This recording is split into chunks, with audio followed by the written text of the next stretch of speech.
Двата нови апарати, дигитален мамограф и биохемиски анализатор, веќе пристигнаа во Велешката болница. Апаратите ги обезбеди Министерството за здравство и истите се ставени во функција.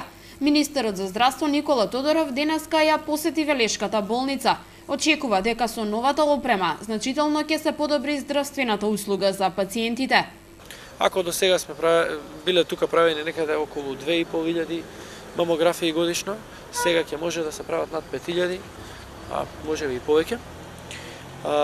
Исто така значајно е тоа што со овој апарат се овозможува и полесна реализација на скринингот за рак на дојка. Исто така во оваа болница имаме набавено комплетно нов апарат во лабораторија, биохемиски апарат, со што се овозможува да имаме повисоко ниво на точност на тестовите и поголем број на тестови да може да се прават во тек на еден ден со поголема брзина. Според Тодоров, наскоро ќе биде објавен тендерот за поставување термофасада и промена на прозорците на болницата во Велес.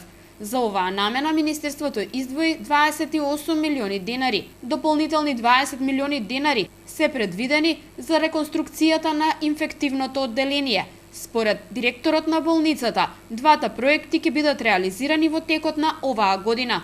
Целокупната оваа нова апаратура што ја добивме е од Министерството за здравство. Тоа ќе ни овозможи поквалитетни услуги за граѓаните и за сите пациенти што доаѓаат во нашата болница, а исто така и за реновирањето на инфективното одделение, и за термоизолационата фасада и прозорци на болницата. Обезбедени се средствата од фондот, веќе се легнати на наша сметка, само чекаме да заврши процедурата и да почнеме со реконструкцијата, односно реновирањето, а тоа ако не биде пред изборите, ќе биде после изборите. Важно во 2016 година тоа ќе го направи. Од Министерството за здравство најавија дека до крајот на годината Велешката болница ќе добие уште 2 нови апарати за анестезија и гастроскопија.